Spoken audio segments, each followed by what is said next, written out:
little on biofuel and less than a third to renewables. If you look at the number of companies, this is since 1916, almost $5 billion for oil and gas, 3.5 for nuclear, a little over one for biofuel, and less than a third to renewables. Have very low electricity rates. And while the cost per kilowatt hour here in Georgia is lower than in California, one thing a lot of Georgians are not aware of is the fact that we have the highest electricity bill in the country. And it's because it's hot. It's really hot here. And we all have really big cars, and we drive really long ways. We need a lot of gas, we need a lot of electricity. So for many families in the state of Georgia, especially lower income families, just purchasing energy from the pump for up to a quarter here have very low electricity rates. And while the cost per kilowatt hour here in Georgia is lower than in California, one thing a lot of Georgians are not aware of is the fact that we have the highest electricity bill in the country.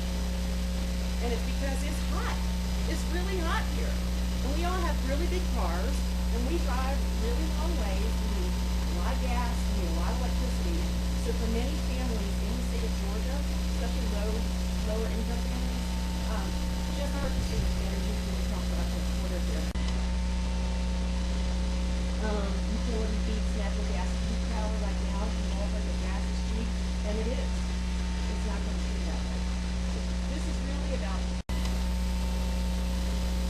utility beats natural gas peak power right now. You all heard that gas is cheap, and it is. It's not going to stay that way. This is really about that's 2 years. This just basically illustrates how quickly it's coming down, and then down here you'll actually see that this is when the recession started, and it continued to drive costs up.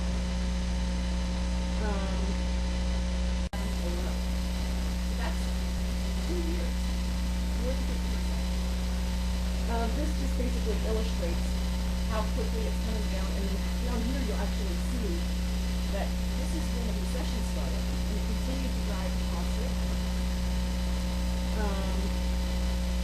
Well, I guess it's not rushing. You have had it pretty good. But if you can finish that like the next 7 minutes, something like that at the most. So another notion is that surrender means that the solar energy doesn't work, and then it's kind of a big photo out there saying that the government, is putting on the energy source. So really, the notion here is consolidation is a sign of market maturity. So we have 2.2 million cars and 250 manufacturers. In 1984, 11.5 million cars, 15 manufacturers. The number of cars is doubled in the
Thank you, Jessica. I appreciate it. Very good presentation. I appreciate it. Jessica is actually from my county and my district up in Cobb County, up off of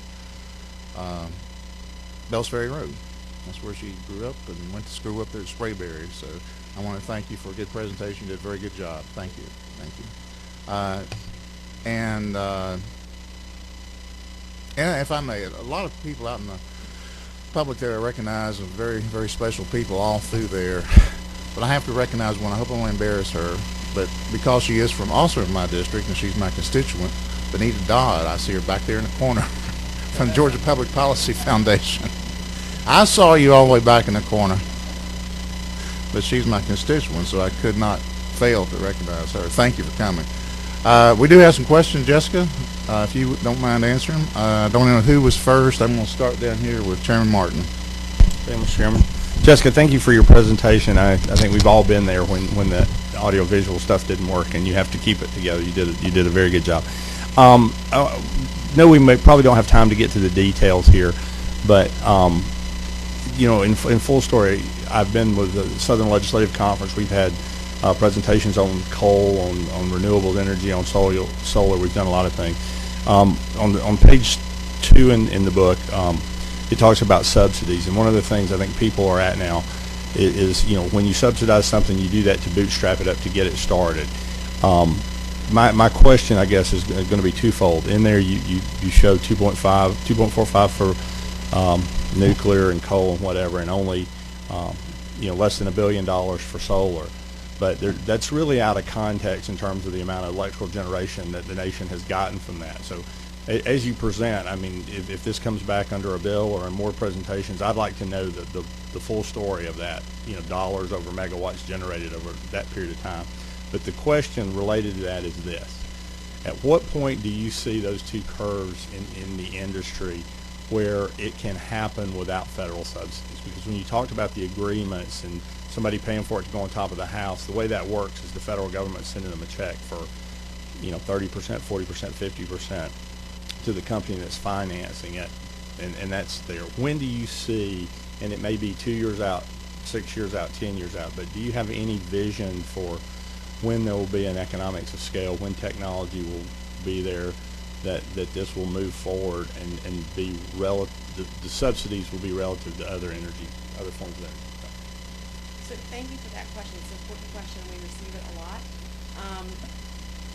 One of the things that we don't believe will happen is, you know, there's been a lot of talk at the federal level of eliminating all subsidies for all forms of energy, and then let's just have a level playing field and then see who comes out on top. I don't have a definite answer, a year, a number, but what I'd like to do is talk to some of the folks out here that I introduced earlier that are smarter than me and, you know, get back to you with an answer. But I think it goes back to the point that the government chose long ago to subsidize energy, not only to help technologies get up and running, but also to guarantee that we have our energy needs met. And so these came from the Department of Energy and their 2-year-old statistics. So I'd like to look into it a little bit more and see what the current statistics are and how it correlates with the amount of generation.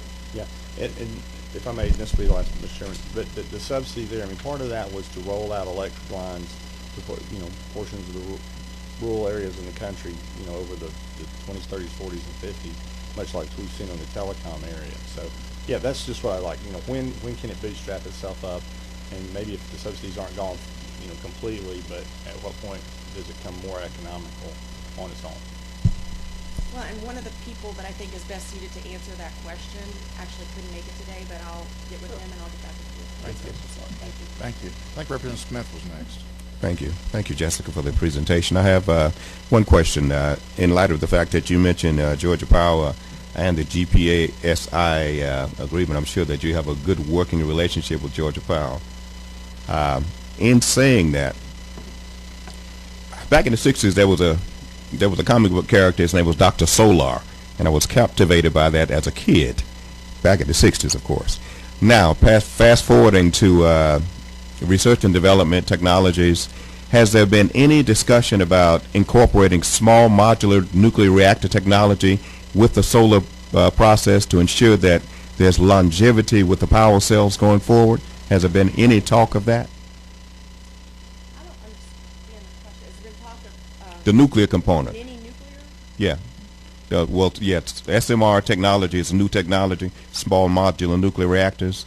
And has there been any consideration on the R&D side to inculcate and incorporate SMR technology with the solar component? Because, as you know, solar is nuclear. I've not had those conversations. I couldn't say that they haven't taken place. But again, I'll look to some of the folks out here to help me answer that question. I've not had those conversations. Okay. Thank you. Good question. Thank you. Representative Dudgeon. Thank you, Mr. Chairman. Thank you, Jessica, for the presentation. The one question I had about subsidies, Chairman Arden already covered. I think, speaking of subsidies, normalized to the amount of power, kilowatt hour, megawatt hour, whatever, is a better comparison than just a raw number. But my question is, I know that Georgia Power is moving to increase their solar portfolio. What is your vision? You said that Germany's like 4%, I guess. In other words, if you had your absolute fantasy in Georgia, how much percent would be your goal that you could get out of our portfolio out of solar in Georgia? Well, it'd be my Christmas wish list. Yes. I mean, How much is realistic? well, that's a tough question because Yeah. reality is tied to the current environment we're in and the current rules and the way that the programs are designed. So, it just, I mean, it's not, I'm not trying to avoid your question, but to say it depends. Ideally, I mean, I would like for the systemic hurdles to be removed so that the industry can grow itself at whatever rate it can grow. We put out a goal in the summer, in June, of a gigawatt by 2015. Okay, which back in June, before the GPASI came through, seemed like to a lot of folks, there's Jessica just putting some crazy number out there. Well, it's not that crazy of a number if you really think about it, because currently we have 25 megawatts installed with another 50 in the pipeline, ready to come on, and then we've got the 210 that's going to be coming down. So if you add that all up together, 75 plus 210, I mean, we're almost a third of the way there, and that's, that's without changing any of the existing rules, if you will. That said, California just crossed the gigawatt threshold, and I think it could really happen in our state sooner than later. Okay. Thank you. Our Secretary, Representative Carson. Thank you for being here. I really appreciate it. My question was really, I guess, probably similar to Representative Dudgeon's, but in regard to, you work for Georgia Solar Energy Association, did I say it correctly? Yes, the Georgia Solar Energy Association. Right. What is the overall goal? Is it 1 gigawatt, or is it awareness, or I know we're not talking about a bill today or any particular legislation. I'm just wondering, what is the overall goal? I think that was Mike's question. I think you answered it as more or less 1 gigawatt. Is there anything in addition? Yes, to his point, or to your clarification, your Christmas wish list. So, well, thank you. I mean, that's an important point of distinction. So our goal is all of the above. So it's education and awareness on behalf of consumers and the public. So we want everyone to just, information is power. So when you equip people with the right information to make informed choices for their families and their businesses, so that's one goal. It's to grow the industry for all of the guys that are sitting out here that are in the industry. It's to grow the industry for the state of Georgia, and to really, quite honestly, let's keep some of the $33 billion that we're sending to Texas. Let's keep some of that here, right? So I mean, we have a couple options. We can either buy it from somewhere else, or we can build it. And I think we should be building here. I think we should be creating jobs for Georgians. I think we should be growing wealth for Georgians. I think that we should be creating a better tomorrow for our kids, for Georgians. And so it's all of those things. It's growing the industry, it's keeping some money here, it's making sure that the public is aware, and it's letting people make informed decisions on their own behalf versus having all the decisions made for them. And if I may, Mr. Chairman, are we limited on time? We're running close, but we still have some time. I am Chairman Hamilton. Thank you. How Okay. about one more question? All right. I was just wondering how solar energy fits. I mean, I know you can't create energy when the sun's not shining, and you have battery backup and so forth, and obviously that has a cost. How does solar energy work with utility companies that have already been here with the Territorial Services Act, and they do resource planning with the Integrated Resource Planning program. How does solar energy and the GSAE specifically fit in with all that? Please no, Representative Parsons, I didn't bring that point up, but we believe that the way that it fits, well, first of all, it's important for everyone to know that solar currently accounts for less than 1/10 of 1% of the total portfolio. So less than 1/10 of 1% today. We don't actually believe that on-site generation and consumption of solar energy is in violation or conflict with the Territorial Act. So that has been our position and will continue to be our position. We think it requires some clarification in another act, but we don't see what we're interested in pursuing as being in violation. Okay. Thank you. Good question. Chairman Hamilton, I think this is the last blinking light, and we'd like to probably need to close down with this. With these three questions? Yeah, with your 30 questions. Thank you, Mr. Chairman. You mentioned a term I'd just like for you to clarify. You said that you're being hindered by systemic hurdles. I'd like to know what those are. Okay, so that's an excellent question. One is, Thank you. and please, thankfully, an easy one. The caps on system sizes right now at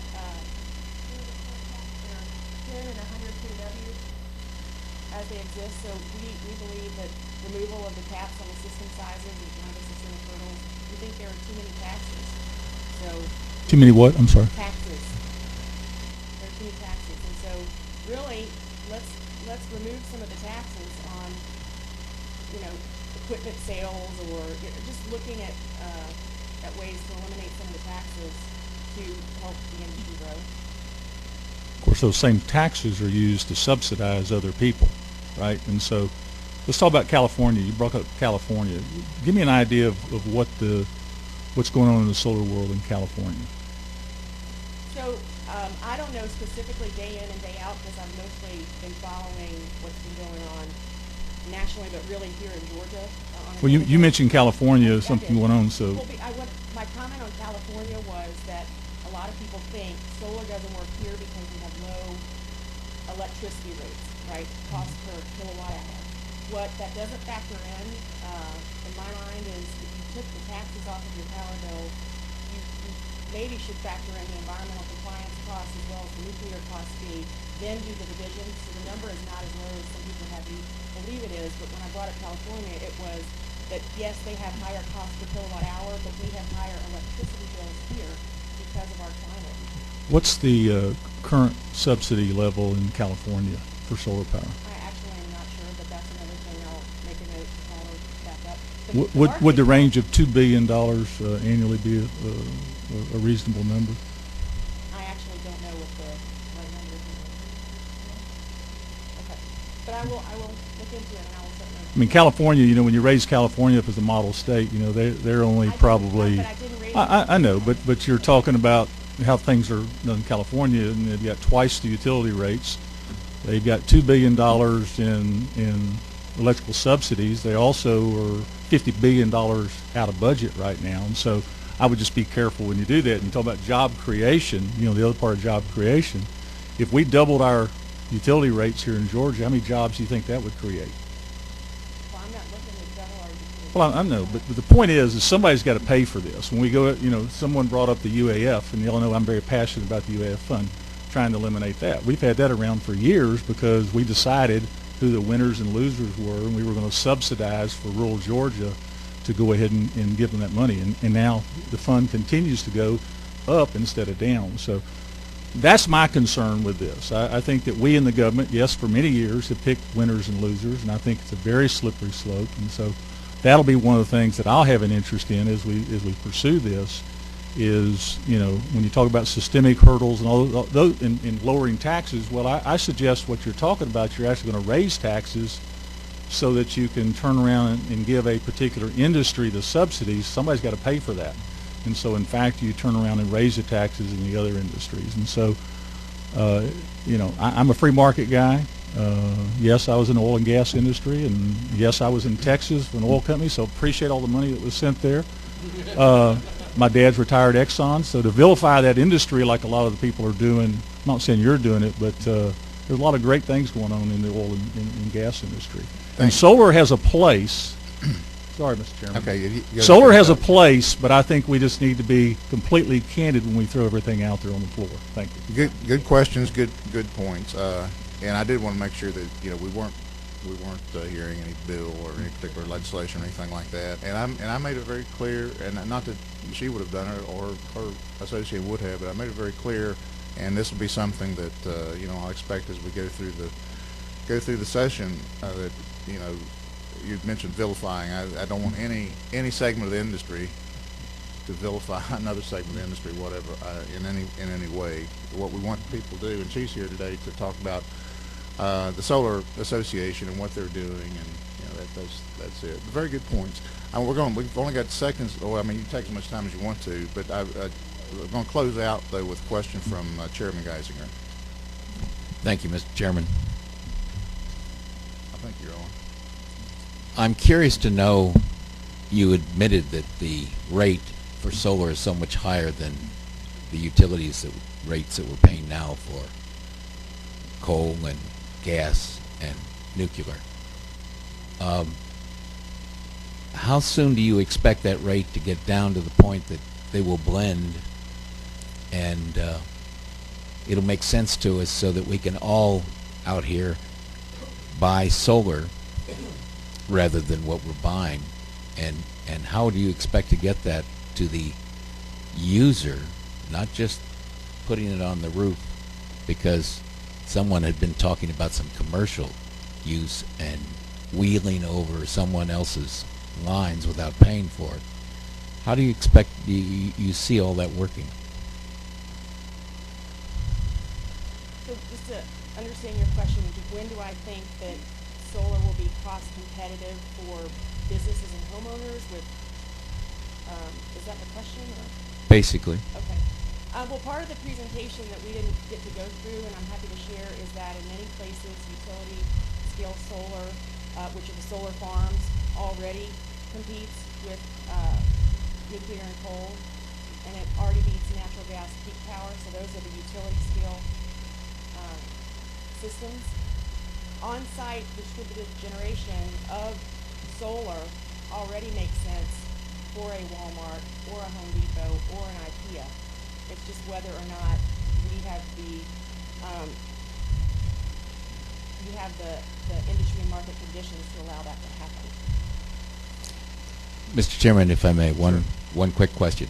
I'm curious, how many of you out there have paid the premium price for the gas off of a landfill or solar and paid premium for it? How many of you have done that? See, there's very few people that are willing to do that. Many conservationists, I find, when I go to speak to a group of conservationists, they'll tell you what they want, but they're not willing to pay for it. And that's the bottom line in the South and in Georgia. Thank you. I'm pretty sure we have the Public Safety Committee outside. I don't think we want to have to mess with those guys. But I am going to recognize Representative Drenner. If you can, I don't know, you had something you wanted to. I had a question for you, Okay. Mr. Chairman. Is it possible that when she could send us copies or send you copies of her presentation so that we could look at them? I'm sure she would. Okay. Thank Jessica? you. Okay, that'd be great.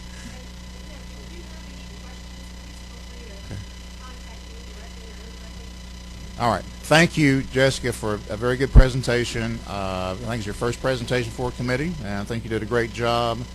With that, we will adjourn. Yeah, I thought she did.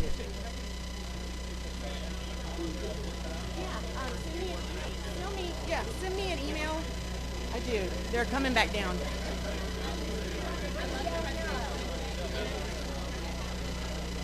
Oh, yeah. Yeah, and the business, there's extras that are up there.